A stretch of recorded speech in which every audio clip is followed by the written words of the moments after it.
ఈ సందర్భంగా మన రాష్ట్ర ప్రభుత్వం కూడా మరి ఈరోజు ఆటో కార్మికులను మొత్తం రోడ్డు మీద పడేసినట్టు చేసింది. ఈ రాష్ట్ర ప్రభుత్వం కూడా వెంటనే కార్మికుల పక్షాన ఆలోచించాలి. ఇలా కార్మికులు తమ యొక్క జీవనాన్ని కోల్పోయే పరిస్థితి. దీనికి ఇలా ప్రభుత్వం వెంటనే ఈ ఆటో కార్మికులకు నెలకు 15,000 రూపాయలు జీవన భృతి ఇవ్వాలని డిమాండ్ చేస్తున్నారు. ఉచిత బస్సు మంచిదే, దాని ఎవరు కాదంటలేదు.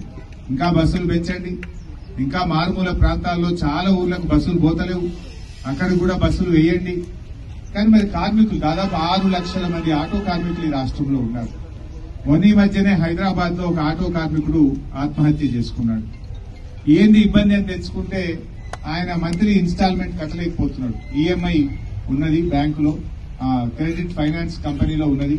ఆ ఈఎంఐ కట్టలేక అప్పుల బాధ తట్టుకోలేక ఒక ఆటో కార్మికుడు ఆత్మహత్య చేసుకున్న పరిస్థితి ఉంది.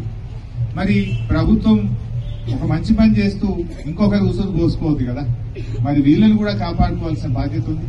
ఇలా రాష్ట్ర వ్యాప్తంగా అప్పులు తెచ్చి రెక్కాడితే డొక్కాడని వాళ్ళు భూములు అమ్ముకోనో, ఫైనాన్స్ కంపెనీలో అప్పులు తెచ్చుకోనో, బయట వడ్డీ వ్యాపారుల దగ్గర అప్పులు తెచ్చుకోనో, బ్యాంకులలో అప్పులు తెచ్చుకొని ఆటోలు కొనుక్కొని తమ కాళ్ళ మీద తాము నిలబడే విధంగా వాళ్ళు ప్రయత్నం చేస్తా ఉన్నారు. మరి అటువంటి కార్మికులను కూడా కాపాడే బాధ్యత ప్రభుత్వం మీద ఉంది. ప్రభుత్వం వెంటనే ముందుకు వచ్చి ఈ ఆటో కార్మికులందరికీ కూడా నెలకు 15,000 రూపాయల జీవన భృతి ఇవ్వాలని చెప్పి తప్పకుండా రాబోయే రోజుల్లో అసెంబ్లీలో కూడా మీ యొక్క సమస్యను ప్రస్తావిస్తాం. అసెంబ్లీలో కూడా లేవనెత్తుతాం, ప్రభుత్వం మీద ఒత్తిడి పెంచుతాం.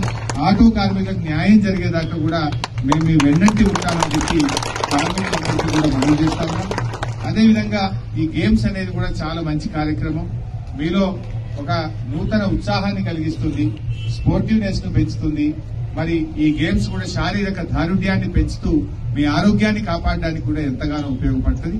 ఈ స్పోర్ట్స్ ఈవెంట్స్ లో అందరూ ఉత్సాహంగా పాల్గొని మరి మంచి క్రీడా ప్రతిభను చాటాలని చెప్పి కూడా ఈ సందర్భంగా కోరుకుంటూ, మన సిద్దిపేట స్పోర్ట్స్ కు ఒక నిలయంగా ఉంది. అన్ని రకాల గ్రౌండ్స్ ఉన్నాయి మన దగ్గర. వాలీబాల్ కోర్టు గాని, ఫుట్బాల్ కోర్టు గాని, క్రికెట్ స్టేడియం గాని, మరి మన షటిల్ కోర్టు గాని, అదేవిధంగా అన్ని రకాల గేమ్స్, బాస్కెట్ బాల్ గాని, చక్కటి స్పోర్ట్స్ కు మనం డెవలప్ చేసుకున్నాం. మంచి స్టేడియం కూడా డెవలప్ చేసుకున్నాం. మీరు కూడా మీ ఆరోగ్యాన్ని కాపాడడానికి ఏమైనా టైం దొరికితే తప్పకుండా స్పోర్ట్స్ ఆడండి. లేదు ఉదయం పూటనో సాయంత్రమో ఎప్పుడు టైం దొరికితే అప్పుడు కొంచెం వాకింగ్ చేసి ఫిట్నెస్ ని ఇంప్రూవ్ చేసుకుని మీ ఆరోగ్యాన్ని కాపాడుకోవడం కోసం కూడా మీరు తప్పకుండా కొంత సమయాన్ని కేటాయించాలని చెప్పి కోరుకుంటూ మీ అందరికీ అభినందనలు. జై తెలంగాణ. మరిన్ని వీడియోస్ కోసం ఛానల్ ని సబ్స్క్రైబ్ చేయండి. లేటెస్ట్ అప్డేట్స్ కోసం వాట్సాప్ ఛానల్ ని ఫాలో చేయండి. అండ్ లింక్ డిస్క్రిప్షన్ లో ఉంది.